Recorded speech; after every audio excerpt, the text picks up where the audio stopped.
Hey, welcome to the Ethics Experts. If it's your first time joining us, welcome. And if you're a returning subscriber, hey, bestie, you look phenomenal today. See what happens when you subscribe? You get a bonus greeting on every episode. On this episode, we talked to Professor Todd Haugh from my alma mater, Indiana University. He runs the ethics program at the Kelley School of Business, and we get into all kinds of stuff. He's a real forward thinker. He runs a really cool center at Indiana University that you should check out, and I hope you enjoy this episode. Welcome to the Ethics Experts, where we're elevating ethics and compliance and HR to the strategic level it's supposed to be. Hey, Todd. Hey there. How are you? Good, man. Good to see you. Good to see you too. How are things? Things are good, man. We got a rare snowstorm coming through Charlotte, so everybody's in a panic. The grocery stores all look like COVID is hitting again.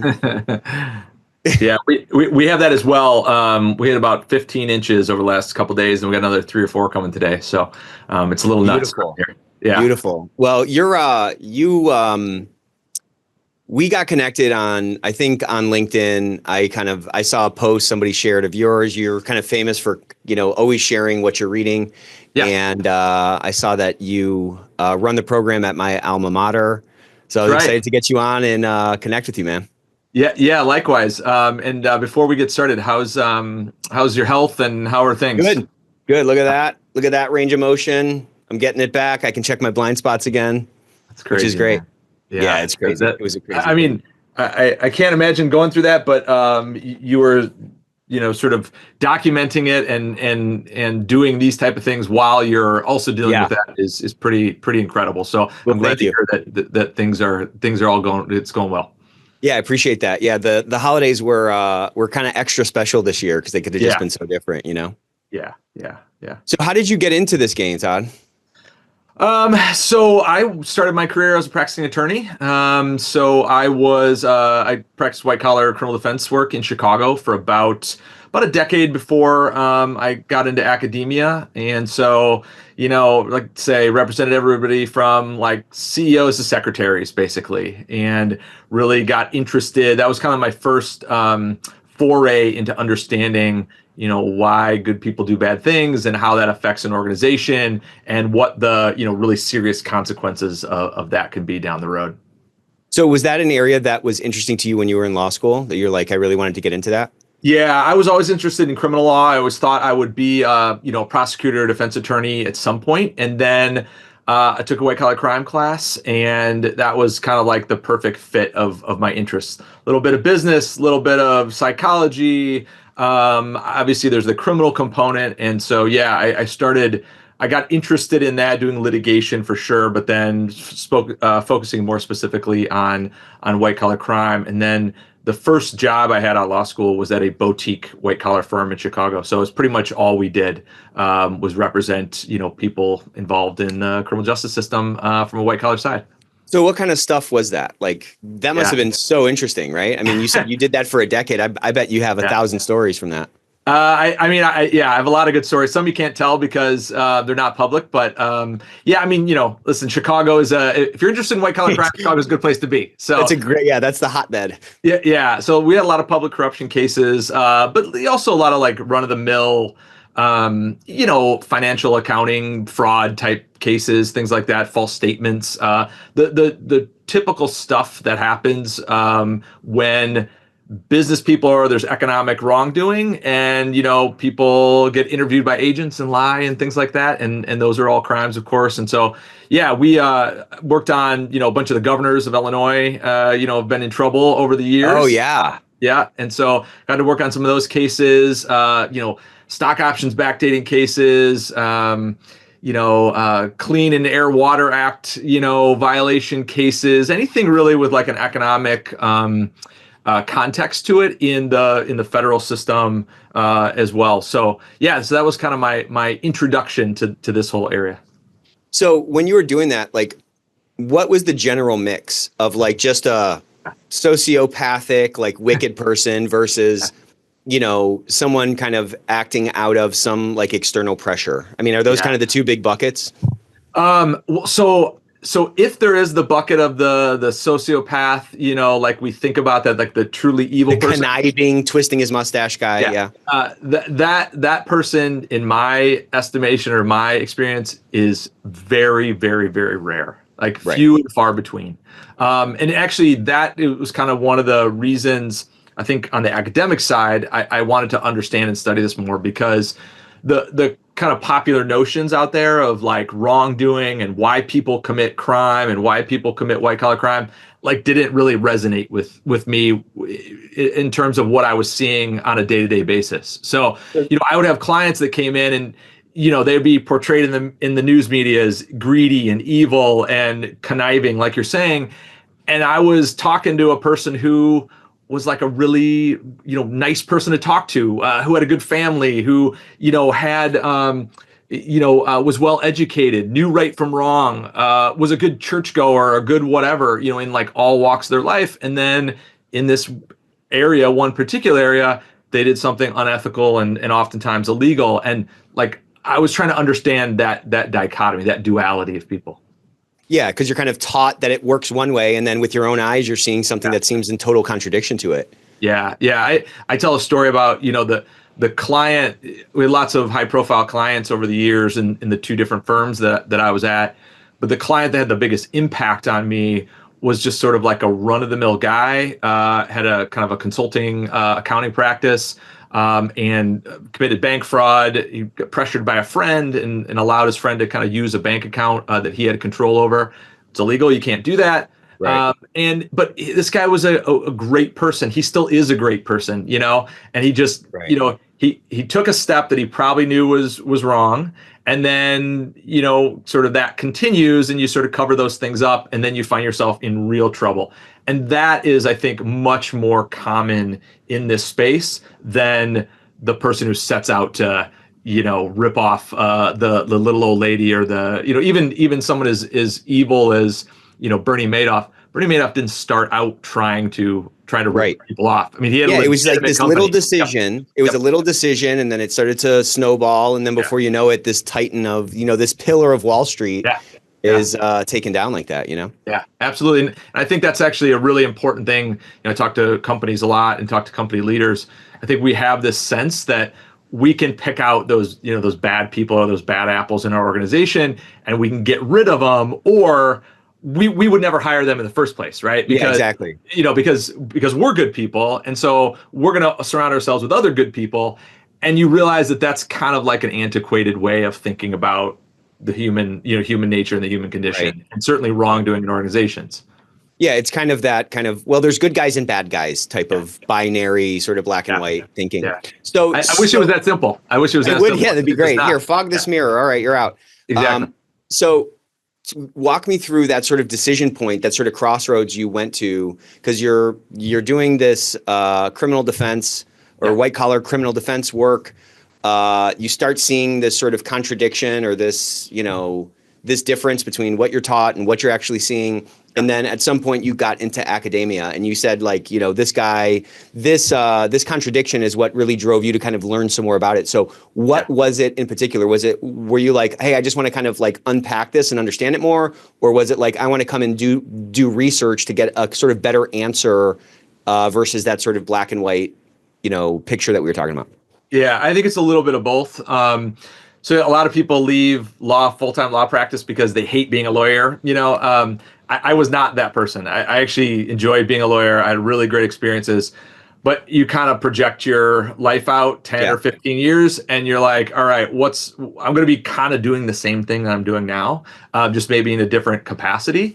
And I thought I guess I'm maybe slightly more cerebral in the sense of I really wanted to understand the problems that I was dealing with, as opposed to being a little bit of a plumber, which is kind of just fixing the problems in front of you, and sometimes fixing them in a lot of the same ways. It's still, if you're a litigator and you're, practice type of law, it's still motion practice. It's still lots of deadlines. It's still kind of the same general thing. Right. And so I wanted to go a little bit deeper more on that question of like the why, right? Like, how does this happen? Why does this happen? So when I was practicing, I started reading a lot more like criminological research and trying to understand this from like a more of a theory perspective.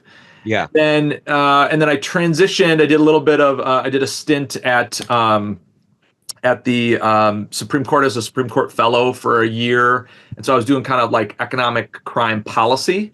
And that also kind of calls on you a little bit to think a little bit broader, right? Not just how does this influence one person, but how do we think about policy and sentencing policy for lots of people, which then gets this question of, okay, what problems are we really trying to solve here, and what's the cause of those problems?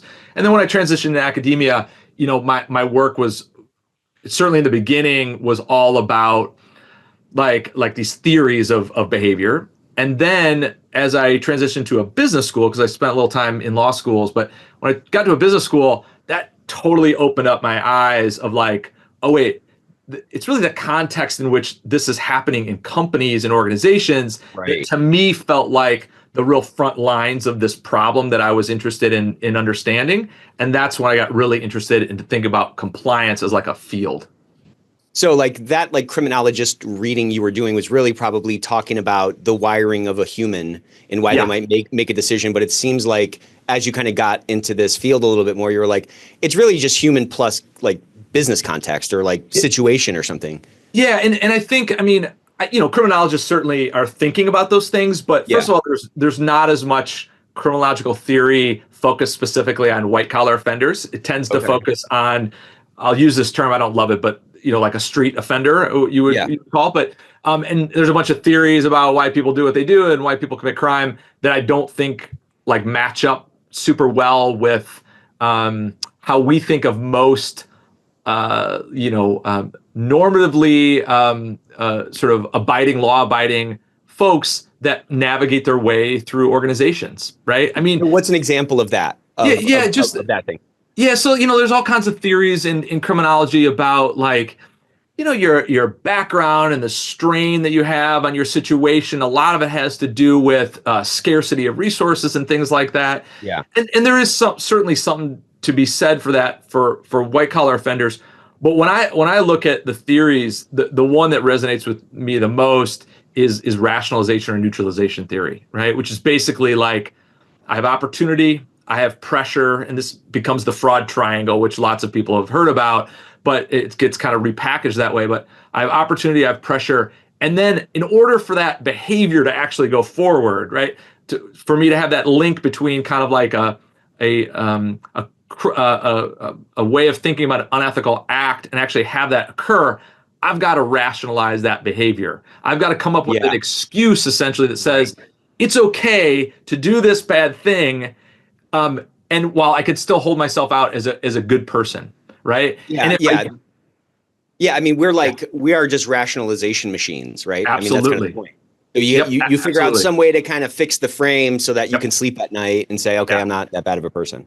Yeah, and what a company or what an organization and a culture can do is have all kinds of impacts on that, both the rationalizations that are created, but certainly the pressures and opportunities that are happening as well. And so, like, to me, when I thought about the theories that were the best match for white collar offenders, then the next step is understanding, okay, let's go deeper into the behavioral science aspect of that, actually like what's going on in the brain, how do we make decisions, but then also what's that external component?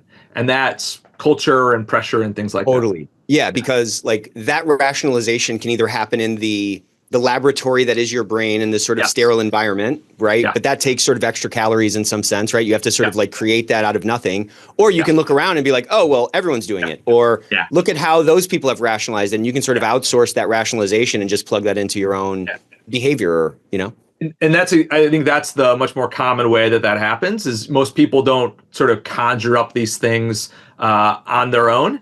They grab them from kind of what's swirling around them, whether it's their family or friends, or if we're talking about organizational economic wrongdoing, it's often what's happening in our organizations with the people that are closest to us. So, our friends and colleagues in our business. And, so when you think about culture, I try to often think about it, not like a massive corporate culture, although there is a component to that, but like, what are these subcultures that are happening in an organization? Because those are the most likely to influence your decision-making and behavior. Yeah, the culture is more like a stew than it is a broth. Yeah. You know what I mean? Yeah. It's all these little microcultures. Have you seen Succession, that show? Oh yeah. Yeah. Okay. So everyone's been telling me to watch it, and I'm finally watching it, and I'm like, oh man, amazing. This is freaking phenomenal. Yeah. But, as you were talking, I'm like in maybe season 3 right now. I've been like I've just been blasting through it. But I was just thinking about in that first season, there's that character, the cousin, and how he gets sort of sucked into this thing. And you can see the moral dilemma of him shredding these documents and how he rationalizes it and how uncomfortable he is and all of that. I mean,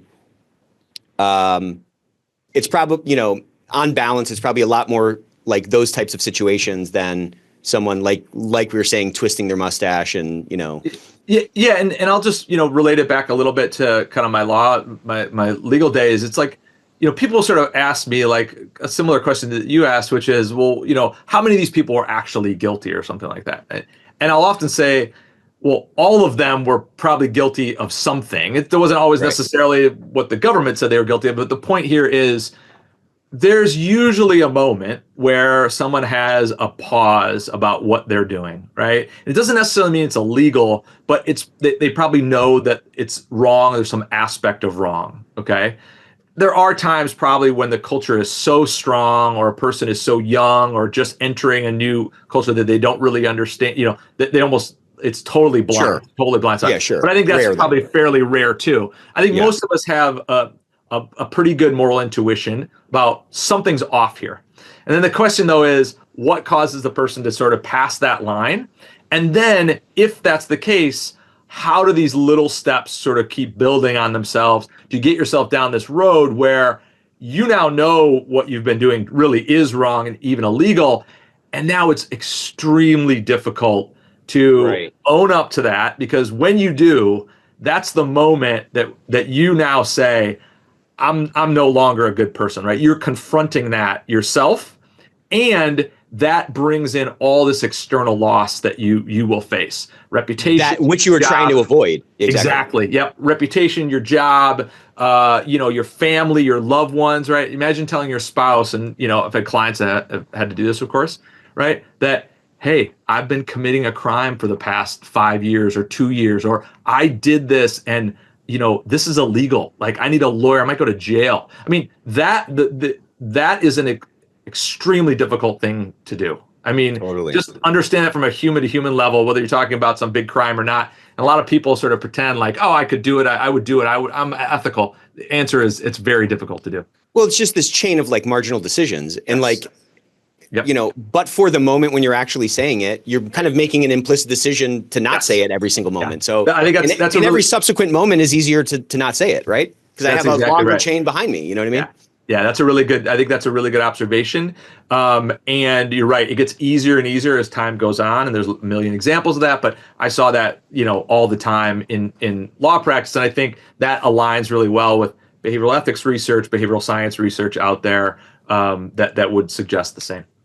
And I mean, if you think about it, I mean, we kind of started this conversation talking about how that black and white sort of binary approach to viewing any of the stuff we're talking about is antiquated and is not like a true picture of reality. And so I think like if you zoom into that gray some more, it's really just this whole continuum, right? I mean, you have this sort of standard distribution of like people and types within your organization. And like maybe on one end of this spectrum, there's like true wrongdoing where this sort of internal dilemma is occurring on, should I do it and should I not do it? And if I've done it, should I raise my hand and say I've done it or continue to hide it? But like stepping back a little bit from that, that same calculus is happening for somebody that maybe witnessed wrongdoing or that said, hey, something doesn't seem right here. I'm not really a party to it, but this seems in conflict with the values that the company has espoused. And then like there's a decision that is made there. And in the same sense, and again, this kind of multiplies across an organization because we're kind of creatures of our environment and we're so influenced by that sort of social contagion or whatever.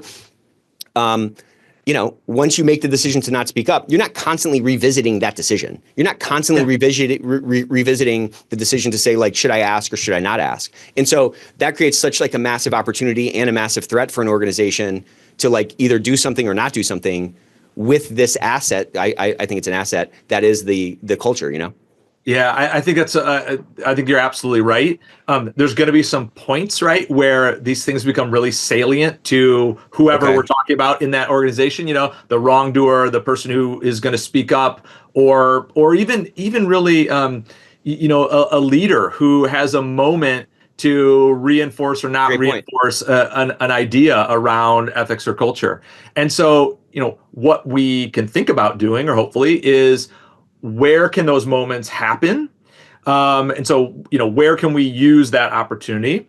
The other thing is understanding that let's try to think about ethics and compliance not from okay, let's have a yearly meeting about this, or let's do this, let's think more about risk-based approaches. Of course, I think that's become obviously like an important way of thinking about this, but let's also maybe, if there's ways to work these things and make it easier for people to make the ethical choice in their day-to-day workflow, that's always going to be more, it's going to have more chance of success than trying to find these one-off moments, right? Because otherwise what you're doing, I think you're right, is you sort of don't think about it for a long time. Things kind of move along, and then you're confronted with a moment, and we're just hoping that it's going to resonate, and you're going to do the right thing then. Instead, let's try to make it easy all the way through.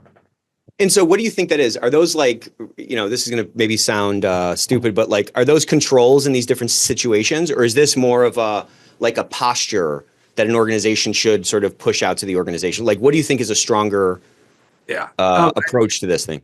This is going to be sort of it's probably both of those things, right? So, in some ways it's constant kind of communication and messaging, authentic, true messaging, right? Because nothing undermines or nothing creates a rationalization more than hypocrisy. It really does, right? Because all it's doing is saying, wait a minute, what you said about this isn't really true. Therefore, it doesn't really matter. It's not creating harm. So I can kind of do what I want, right? Or I mean, the hypocrisy is almost like a free pass. Absolutely. In a way, especially when it's coming from an authority, Yeah. And it actually fosters the problem that it's intended to. It prompts that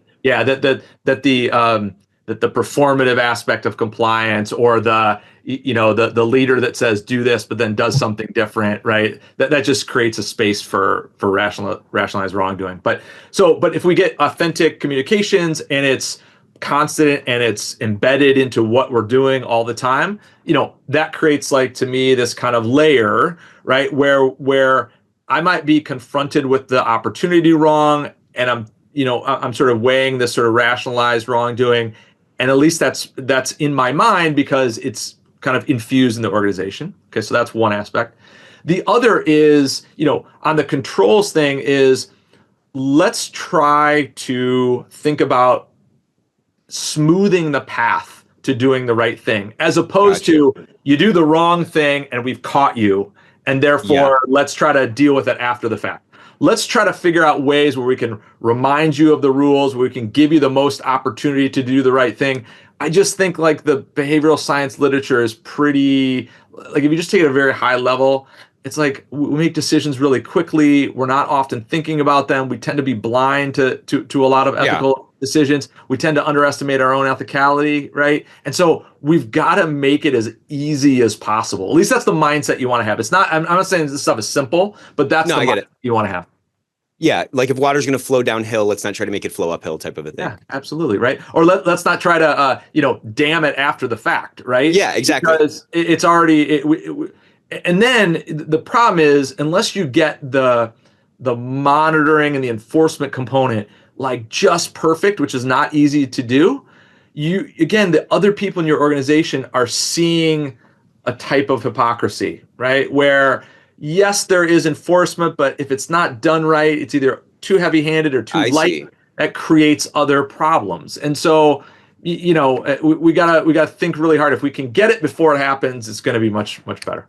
So what you just said there, I never thought about that, but like the application of the controls or the consequence of the controls, if that's not calibrated appropriately, that can build in some perceived hypocrisy, which then can prompt the behavior that you're trying to avoid. I mean, I never thought about that. Absolutely. Yeah, I mean, there's lots of research about, like Tom Tyler, has done this incredible work on, sort of fair and justified uses of enforcement. Again, we tend to overestimate like how we can calibrate those things. But we just really want to be thoughtful and careful and transparent about what we're doing, because if not, we're tending to sort of seed the rationalization in the future, if you will. Yeah, right. And I guess like, kind of on the other end of that, if it's too heavy-handed, then people are going to be in too much of a self-preservation mode and they're like, I don't want to go anywhere near that, Absolutely. Yep, absolutely. And so they're not going to talk about it. Okay, so that's problem Right. number one, because then you can't discover it. And then if that's happening, first of all, you can't pick it up to fix it as a company, but also imagine your workforce, right? What they see in their day-to-day is just lots of low-level problems that people don't talk about, or Right. people won't rise up or won't raise up to the next level. And so that gives you a feeling like either this place doesn't care, which may or may not be true, or Right. it's so prevalent around here, so therefore what I do doesn't really matter. I mean, it's kind of like broken window theory for like a Yeah. company culture, Yeah. Yeah, and broken window theory gets a very bad rap because it was done incorrectly in a lot of places. But broken window theory sort of generally is this idea of let's try to fix these small problems in a one-on-one manner, in a humane sort of manner, and let's try to get that before it gets out of hand, because it creates this culture or this system that actually values rule following behavior. Now, if you do it wrong, it creates all kinds of problems because you actually make it worse, which is what you saw in New York and things like that. But the underlying idea, I think, is probably a pretty good one. So can you tell me a little bit more about, you said that like it got a bad rap because it was not applied right? I don't think I'm familiar with that. I mean, just like, so, like one of the kind of outcroppings of misapplied broken windows theory was stop and frisk. Basically any person, anybody that looks like they're doing anything bad, let's pull them in and things like, okay, well, that might be a broken window. Maybe that's a broken window. We got to see. Exactly. Yeah. Instead of what broken windows at least originally was about community policing, which is a one-on-one interaction with the community and your officer trying to solve small problems so it doesn't create a situation where everyone sort of says, you know what, nobody cares about this place, therefore it's okay for me to commit small crimes and then bigger crimes. Well, right? I mean, just think about it. If you're standing in a freaking, I don't know, if there's, if you're standing on a street that's littered with litter, it's easy to throw your gum wrapper down. If you're standing in a national park where you can't see anything, you're not going to do it. You're a product of it. We get all these cues from the environment we're in and how other people who are maybe more established behave. And, that like, let me ask you this.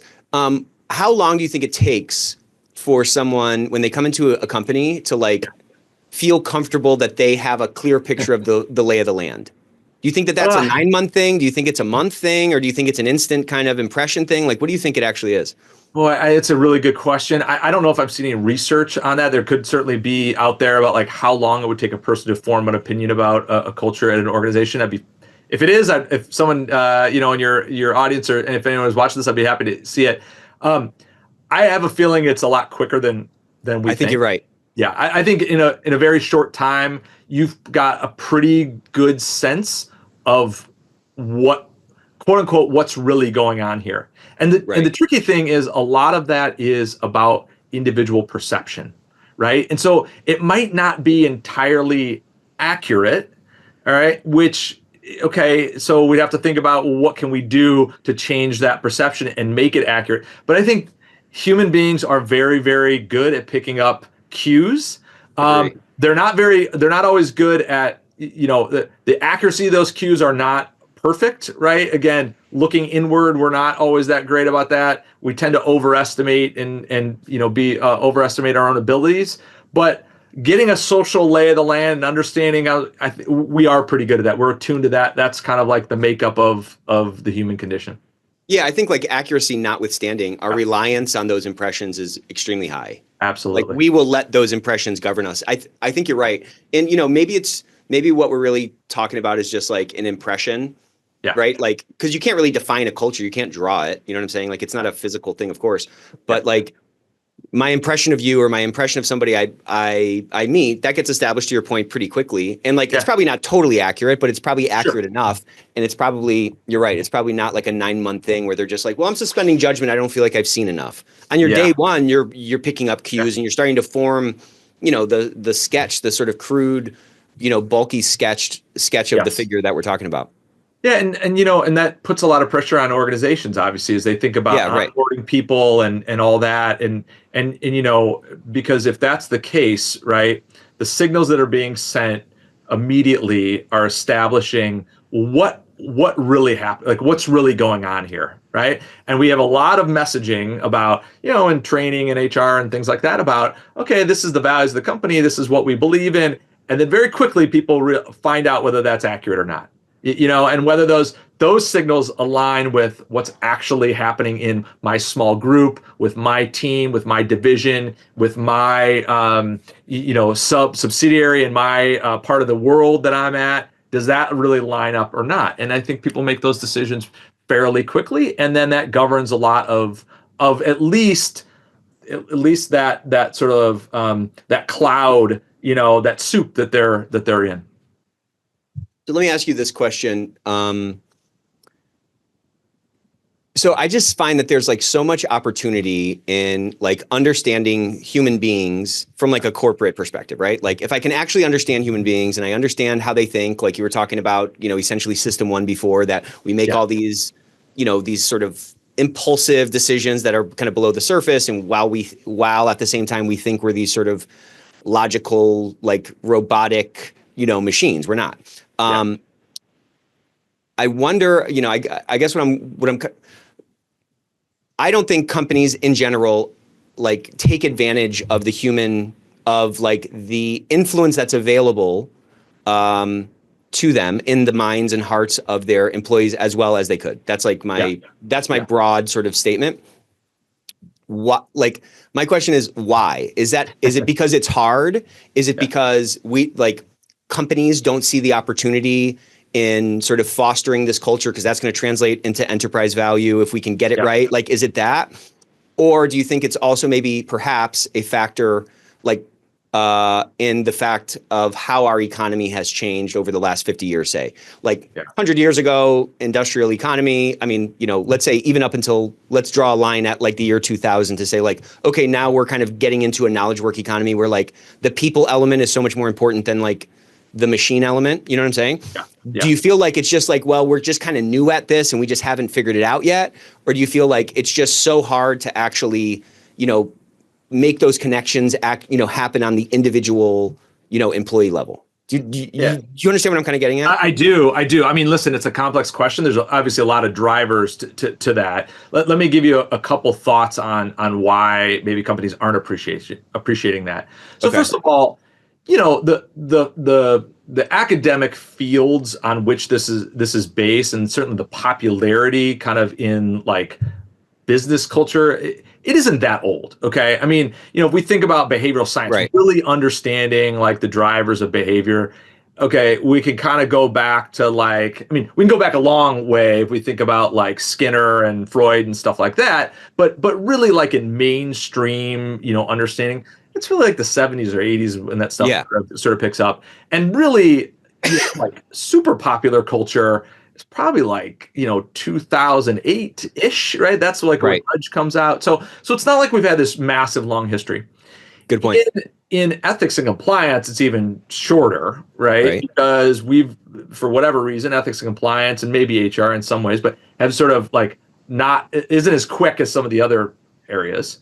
I think there's a component for sure. There's this resource component, and there's this component about what's the value, right? Why should we invest in understanding and maybe bringing in people to help us understand if it's just this liability avoidance like framework, right? Because if that's the case, really ethics and compliance is just about an insurance policy, which I think it's been viewed that way for a very long time, and that's hard to kind of break out of.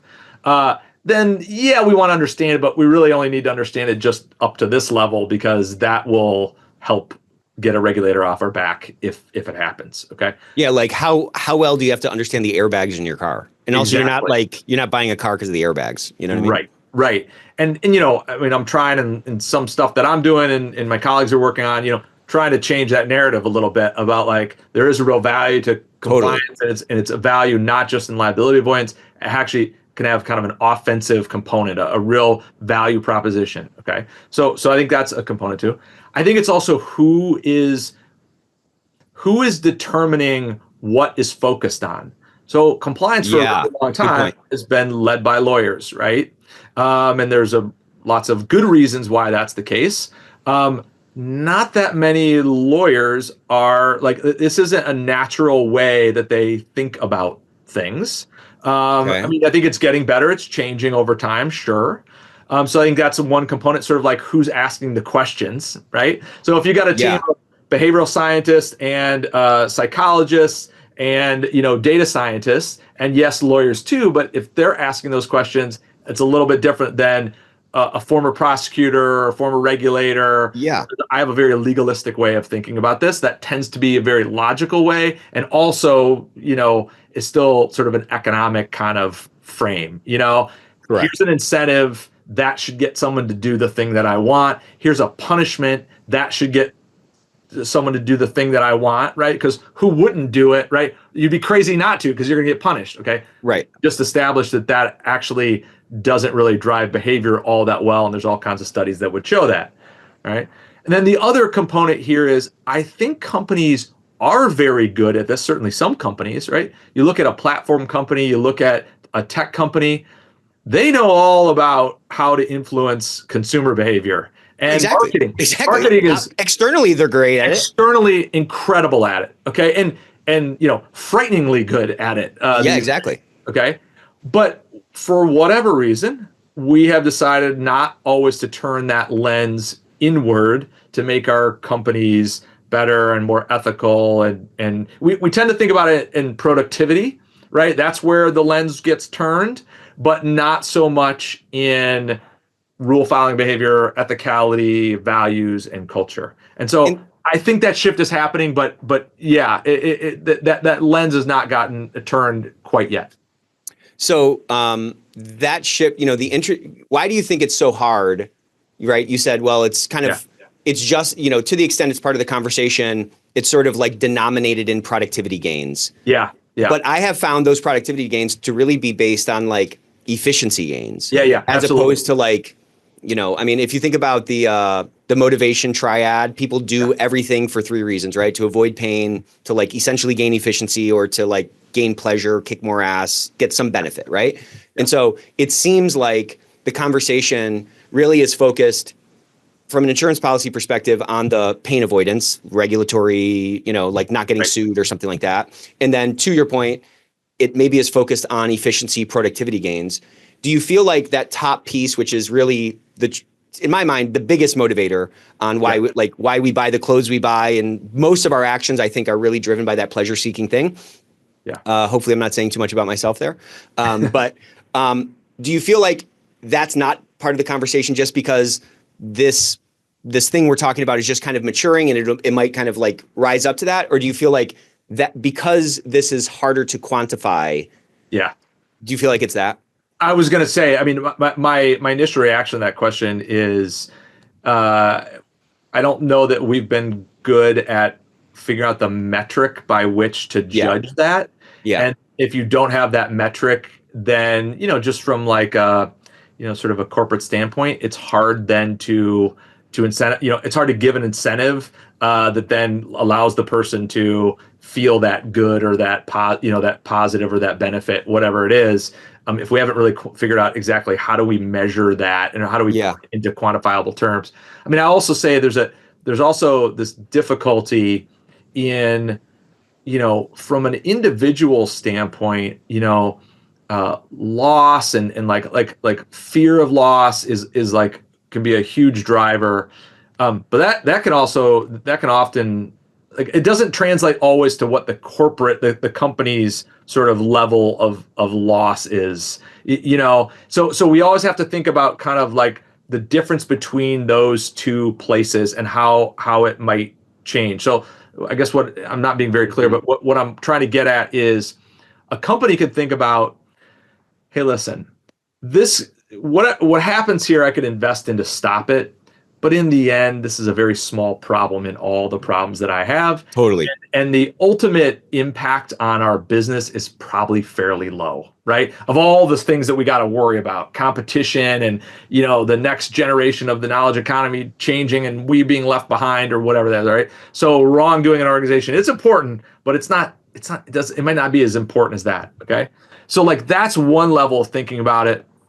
And an individual has a whole other level of thinking about those things, right? What's my personal reputation? Am I going to keep my job? And am I going to be able to support my family? Yes, I want to excel in my organization, but those values aren't always like perfectly aligned. And so, what impacts a company and impacts a leader of a company doesn't always impact a line worker, if you will.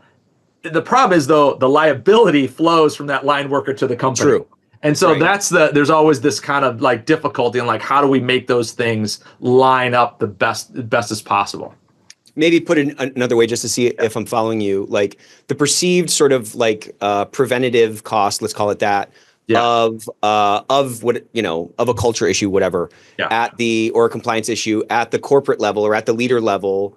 If you take that amount and you divide that out over the heads of the organization, that amount is probably way lower than the perceived cost at the individual level. And so this mispricing from a corporate perspective is kind of the root of what we're talking about, because they're saying, well, what am I going to get from doubling my compliance budget or doubling my ethics budget? It is what it is, blah blah blah. How much, the risk that this is going to mitigate is not really a needle mover for us, but at the employee level, it's a much higher thing.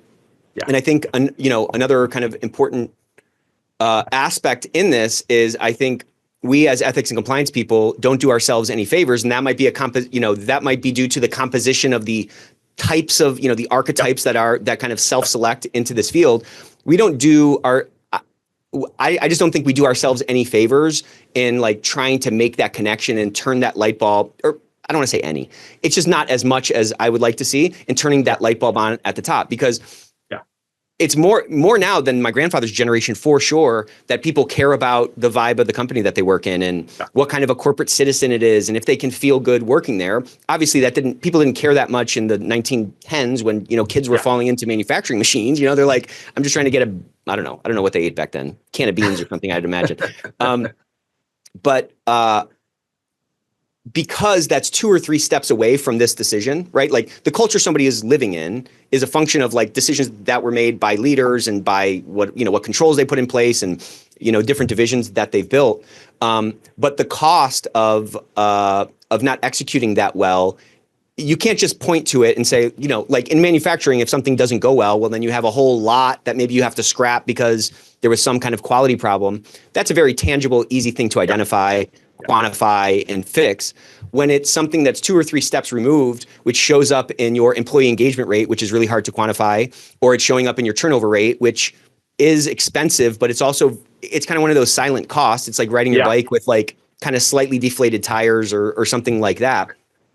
We very quickly can get used to a certain pain, right? Like if your turnover rate, for example, or your employee engagement rate is 2 or 3 points lower than your industry average, you might not notice that immediately. And you might not be able to quantify how somebody not putting their foot on the gas 70% instead of 75% or 80% shows up in your bottom line and your growth and your margin and everything else. So I feel like that's maybe a factor in this. It's like they just haven't done the math. But if you look at like the Ethisphere thing that they put out every year, the most ethical companies are always typically outperforming. Like there's a lot of statistical significance, I think, in that line above the sort of general market basket that they put out every single year. And so like we just have to, I feel like we have to get better at like making that case. But so I'm saying all this to get to this point. I find, I've started doing these like ROI sessions, return on integrity sessions with practitioners. I have a finance background, and I don't find it that hard to make the case. I mean, I'm looking at evidence. I'm trying to put a case together that can, stand up to the scrutiny of the jury, the adversary I'm trying to persuade. And you just pull data and, make that case. And so what I'm getting to is like, if this frame that I'm talking about, you agree with at some level, why do you think this function or this industry we're in, ethics and compliance, which is comprised of disproportionately comprised of lawyers who all went to law school and learned presumably how to make compelling arguments. Why can't we make arguments around this ethical premium? Why can't we pull data and make a compelling argument in this case versus another case that maybe is, based on words or something? You know what I mean? Yeah, I think it's a great question. I mean, I don't know if I have a perfect answer to that, although I will say I absolutely agree with this kind of ROI concept, and return on integrity is a nice way to encapsulate it. I, you know, I think people have been trying to make the business case, quote unquote, the business case for compliance for a long time without, like, they've made the very soft kind of case for it, right? Yeah, it's like pain avoidance only. Yeah, exactly. They've basically looked at just avoiding cost in some ways. And then when they've tried to make the more, what I would call kind of the more robust case, which is like, all right, let's connect compliance value or compliance benefits or ethical culture benefits to some, market share or stock price or whatever it might be. That gets very fuzzy. It gets very, very difficult to make in a real way. And so I think in some ways, listen, if I'm a business leader, and like you said, like, I can do the math, okay, and I can look at this and say, okay, I hear what you're saying, but like, you're not showing to me at a level that's probably going to really convince me. I may want to do it. There's a million reasons to do it otherwise, aside from the business case, just because it's the right thing to do. There are going to be benefits in retaining, employees and stuff like that. I think most leaders understand that, right? If you got a company that's well run and the culture is positive and people feel good, that's a good thing generally, right? But I think making that ROI case more concretely and specifically as to individual, kind of like compliance provisions or actions, I think that is what you can do. But why haven't we done that before? That's not really what lawyers are actually great at. They're great at making arguments, but they've got to be able to do that analysis on the front end. And I'll admit to myself, like, I have to rely on my colleagues here to do real sophisticated work like that, because that's not my training and background. Got you. What has helped me being in a business school, and I feel like it is a real advantage here, is I'm just exposed to that type of thinking and that thinking all along. I forget, did you and your brother both went here, right? Is that okay? Yeah, that's right. It's Kelley School, right? Kelley does a great job at training business young people how to do just like the basics of business, man. Like, you 100%. Can build a spreadsheet, you can build a model better than anyone. We'll put our students up against anyone. Not everyone has that background, and not everyone that's interested in compliance, which again tends to be a lot of lawyers. They don't all have that, right? That nuts and bolts sort of stuff. Now, you can learn it, but you gotta want to learn it, and you gotta understand. That's a good point.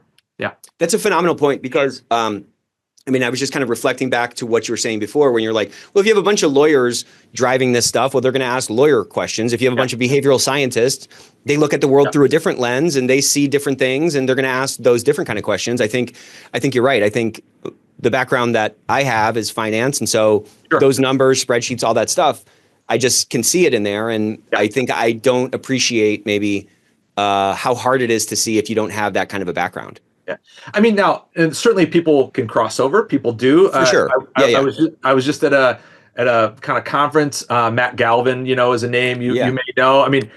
Talk about a guy who's a lawyer. Talk about a guy who is like can talk data better than just about anyone that I've seen, and he's helping to build these programs, and he's sort of a visionary in these areas. Like there's a guy, right, who really has kind of a lawyers and a prosecutor and a regulator's mentality, but also can understand the data component. Okay, so that's amazing. I just think those people are hard to come by, and they tend to be leaders, and that's fantastic. But if we just like the run-of-the-mill company or the run-of-the-mill compliance program or smaller compliance function, has to think about, like, what's the team that I can build, right? Like, so I don't need a full-time, behavioral scientist, but there's somebody in marketing that understands about these topics, because that's literally what they do day to day, right? So can we grab them for a project, or can we grab some of data visualization, or can we grab our comms person to tell the story once we've got the story,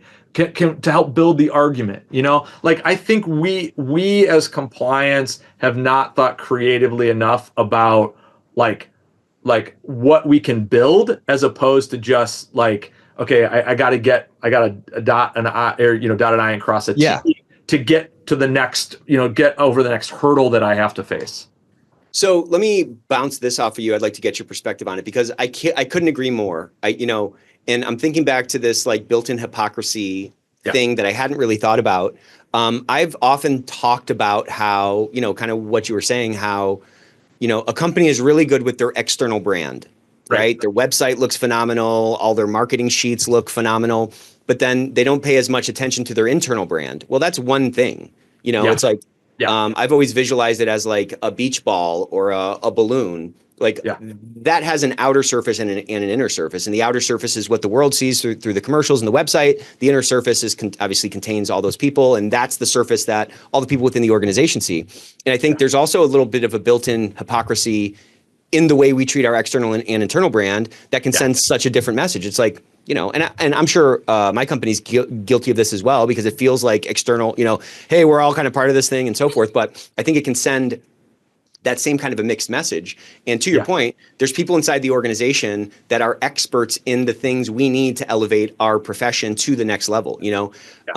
I was at a conference recently, and I've been talking about this a lot, and I'll probably keep talking about it for the next year until I see some movement on it. How's that? But Pat Harnett of ECI was up there, and she was showing this data, and she had 2013, 2017, 2020, and 2023. And it was from their global business survey or whatever, and they had a Likert scale, and the question was, am I part of a high integrity organization, something like that? And the data points were 61% in 2013, 60% in 2017, 61% in 2020, and then 60% in 2023. So essentially, in the last 12 years, that line has been effectively flat at 60%. So I find that kind of interesting, and I see a lot of opportunity in it. When she put that slide up in the room, people were like, the energy kind of came down. People were like, crap, man, I've been doing all this stuff and like this line isn't moving. My sort of theory, I'd love to hear your thought on that. So why don't you say, like, give me your reaction to that like there's all this work being done in compliance. There's all these new software tools coming out. This is way more of like a real job than it was, say, 20 or 30 years ago or something, right? Like it's a thing now, right? And yet, to the extent that the main mandate of this function is determined by that line has not moved. Yeah. I mean, I don't know the answer to that. I guess I'll say on the opportunity component, I'll pick that up, that thread up, that does give an opportunity to say, okay, well, are we really doing this? What are the opportunities to do this differently in the future? Yes, there has been changes, but listen, a lot of compliance is fundamentally input based, right? Like we are. It's a lagging indicator in a lot of ways, to your point. That's true. That's certainly true. And the sort of tools that we use, we're getting better, but I think again, until we face facts about, can we really understand exactly what we're trying to do and really understand that? I don't know that we're always gonna. That we're necessarily going to move the needle on some of these numbers. I mean, if you think about, the tools of the trade, kind of like the fundamental components of a compliance program, for example, those really haven't changed very much in quite a long time, right? It's a hotline, it's training, it's policies, right? And that's how we kind of still think and talk about them. I don't know there's been like massive movements from an innovation standpoint on any of that, right? I mean, yes, on the margins for sure, and there are companies that are doing it better, but again, until people turn that lens, really like focus it inward, I don't know. I mean, it doesn't surprise me entirely. But again, I think it's a huge opportunity. I will say just a second on your analogy about the balloon. I think is a really good one, right? Because you can sort of see out, but also remember that your employees came to your organization because of what they saw on the outside. Good point. Right? Like that is why they came there. And so if those things are misaligned, and the one that comes to mind right now is like DEI, for example, right? Where lots of companies have been talking over the last couple of years about how, innovative and how forward thinking they are about DEI. And then the political winds change, and it's like they pivot. We're kidding. We're just kidding. Yeah. What do you think all your employees now think, right? They came to you because you said a thing, and then they got in the organization, and now you're doing something different. Those are problems. So I guess I know that's a bit of a tangent, and I don't know that we necessarily need to go down it, but I guess that's an area where you see kind of that outside inside potential problem. Yeah. They see this really cool ad to come work at the company, and they see these marketing slicks that are so diverse. It looks like the colors of Benetton ad or something, and then they show up and it looks nothing like that. Yeah. Yeah. Or the messaging is, we really care about this, and then right. Kind of care about it, but if there's something else, and it doesn't have to be about DEI, it can be about anything else, right? Like, it's just a good example. Yeah. Culture or anything else, or we care about values and environment, following the rules, and then a senior person does a thing, and because they're a high performer or whatever, there's a different standard applied to them. Those are hypocrisy creators that I think just kill your culture. Well, my answer to my own question, which I love doing, is I think it's exactly what you said. I think, you were talking about getting creative and talking to somebody in marketing and talking to somebody from maybe the data team or something to do our job in a bit of a different way. Yeah. I feel like we're finally stepping into this new sort of era of ethics and compliance. And I feel like what's gotten us here isn't going to get us there. It would be a real tragedy if 10 years from now, that line is still at 60%. But I think, to your point, it's going to take doing things a little bit differently. It's going to take turning a light bulb on at the top so that the leader can see, oh, wow, this stuff actually matters for what I care most about, which are my stock options or the value of the company.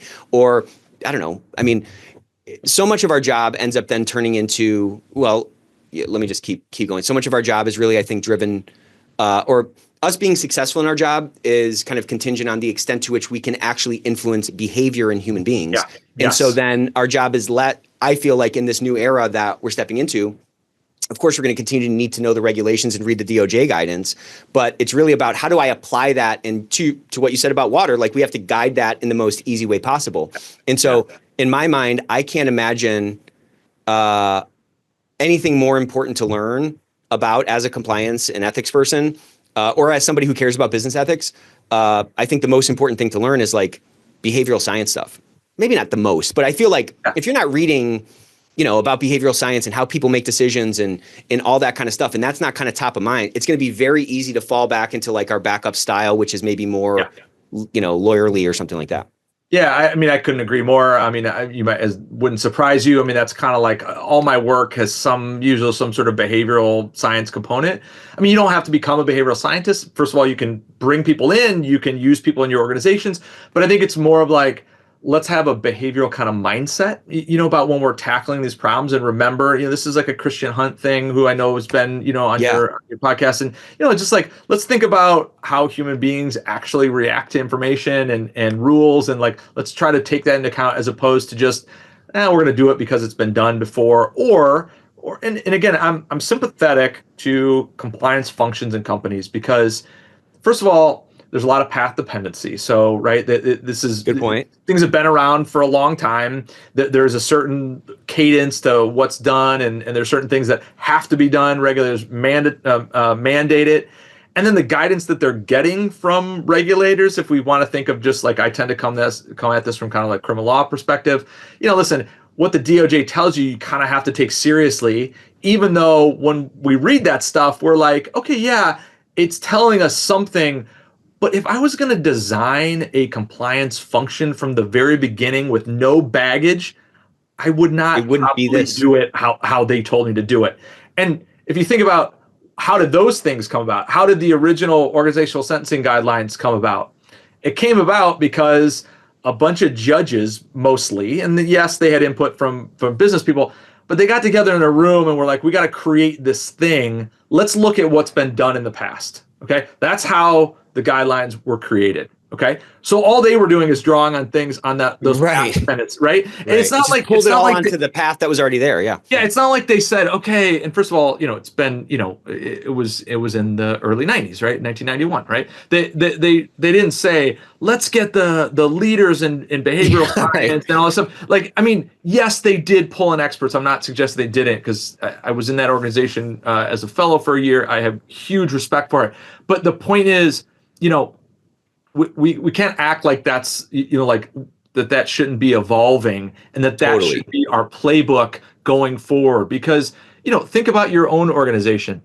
and I've done that. I have this new center, which is exciting. One of our values is, I say, golden ruled, right? In the sense that we're going to try to run ourselves like we say that other places should be run, right? As opposed to just falling back on, the stuff that we do because that's what academic centers, do generally. Should do. Yeah. You're just trying to think about, like, listen, if we were starting this thing from scratch, what would be the best? What would we do? And that's not easy, but that's kind of the mindset you have to have. And then you also have to have the mindset of, we're going to test it and see if it works. If it doesn't, we're going to be okay trying something new, right? That's the only way you're going to actually innovate. Yeah, I think you're right. And I think when you give yourself the freedom to really focus on, like, what do I want to come out of the oven? Yeah. You know what I'm saying? Like, what's the result I want? Well, then it gives you a lot more freedom than just, well, I'm just going to grab this recipe and I'm just going to kind of see what comes out of the oven. To your point, Yeah. And again, I'm highly sympathetic, because if you think about a function that's under pressure for budget and things like that, and staff, the easiest thing is to demonstrate that you can do the thing that was being done before, right? Because totally. It's low risk, really well, for sure. Right? I can do this really well. It's harder to innovate. And there are some companies for sure that really are innovating in all kinds of different areas. They're pushing the envelope. It's just, those are fewer and far between, which is probably why that trend line doesn't move as much as we'd like it to. But for anyone listening, I just want to encourage them to focus on that outcome and, like, experiment a little bit. Like, trying something new on your next policy rollout, or trying something new on your next training, or starting to post something in Slack or Teams or whatever you use to start to drive that behavior. You got to give yourself some freedom for that. And I think, what I was struck by, I've become kind of friends with Andrew McBride, who won that Compliance Week Award last year for the work he did at Albemarle with his team. I was just so struck by when he talks about his interaction with DOJ. It seemed like he was always trying to solve the problem for himself. He was trying to get certainty for himself. I'm not saying he threw out the DOJ guidance. I'm not saying that, but it seems like he was less trying to read the tea leaves of the guidance to see what are they actually trying to, tell me to do. And he's saying, like, all right, well, this is the result that these words on the guidance are trying to, like, articulate.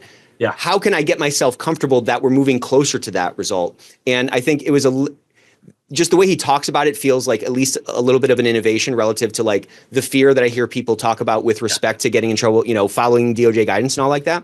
And so I think anything someone can do to get some confidence to try to do something a little bit different, to move that line, that 60% line that we've seen for the last 12 plus years, is I think warranted. And I think, kind of to your point, we have to innovate this thing, or it's really going to turn into this sort of barnacle on the ship that's a true check the box function that's not going to move the needle, that everybody just kind of pays lip service to. Hey, how's it going? Yeah, great. We love compliance. We have to make it a true asset to the business if it's ever going to, like, ascend to the potential that it has, Yeah. And I'll say a couple thoughts that come to that is, you can experiment in small ways. Exactly. Get some small wins, right? That can give you some runway to try something else. Think about any other business function, right? That's what they do, right? Your marketing team doesn't go out there and say, we're going to have this new program. We've never tested it. We're going to invest, hundreds of millions of dollars. We're pretty sure it's going to work. Right? They would never do that. That's such a great point. They would take small dollar amounts. They do test markets, all kinds of things, right? To get a sense of what's going to happen. Okay. You can use the same mindset. You can do simple A/B testing. You don't have to have randomized controlled trials and all that kind of stuff. But if you're at a pharma company, people know how to do randomized controlled trials. Get some guidance. Get him. Right? Yeah, exactly.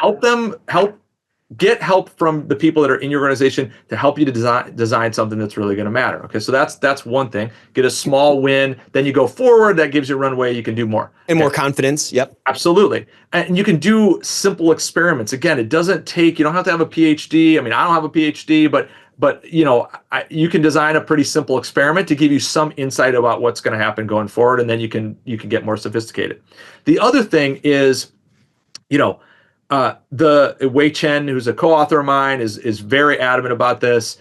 That evaluation document, the DOJ evaluation document, was never intended to be a checklist or something that companies. Right, it's guidance. It's not guidance. A mandate. That is guidance for prosecutors. That's all that it ever was intended to be. Interesting. Now the problem is, of course, it does have a lot of impact on what companies do, and we can't ignore that, right? We can't just say, okay, throw it aside, because then if something does go wrong, they're going to say, well, did you look at this thing, or do you have any understanding of what's going on here? So I'm not saying that, but again, take it for like what is. I think that's who you're talking about. Your sort of colleague is like, take it for what its purpose is. Right. And then think, well, what are we here in this organization trying to do? If you are trying to predict what area of focus the Department of Justice is going to be looking at 5 years from now, whatever, what some idiosyncratic prosecutor is going to care about, or what division or group gets stood up at the Department of Justice 2 or 3 years from now, what's going to happen at, average white collar investigation is somewhere between 4 and 6 years. You cannot do that. You cannot predict that in a real way, in a way that would convince a boss or general counsel in any kind of accurate way that they would take you seriously. It cannot be done. So stop doing it and say, listen, what are our risks? What areas care? And those come from your business, not from the Department of Justice. Correct. Right. And so that's what you should focus on. Well, yeah. And that was a single document. Yes. That every business and every industry is looking at. There's nuance and there's, industry specific risk, company specific risk. And that's what should determine it. Absolutely. Yeah. Man, this was so fun. I'm so glad you came on. We could have gone for another hour, I think. I think so too. I mean, listen to it's fun when you find somebody who, sort of thinks about this, has sort of a similar worldview. It's not the only one. There's probably lots of other ones. That's why you got all these. It's the right one. It is the right one. Good. Okay. As long as we agree on that. But yeah, no, I appreciate the conversation, and just, I'll plug my center here for a second, just before I leave. Please do. The Center of Institute for Corporate Governance and Ethics at the Kelley School. We've really revamped and expanded kind of what we're doing. So look for speakers, more focus on internal controls, business and behavioral ethics, corporate compliance, trying to think about corporate governance from a much broader standpoint. So research and trying to make this stuff applicable to business people. So stay tuned. I love it. I mean, I do believe that we're at this inflection point, and it's the work that people like you and your center is doing that's going to help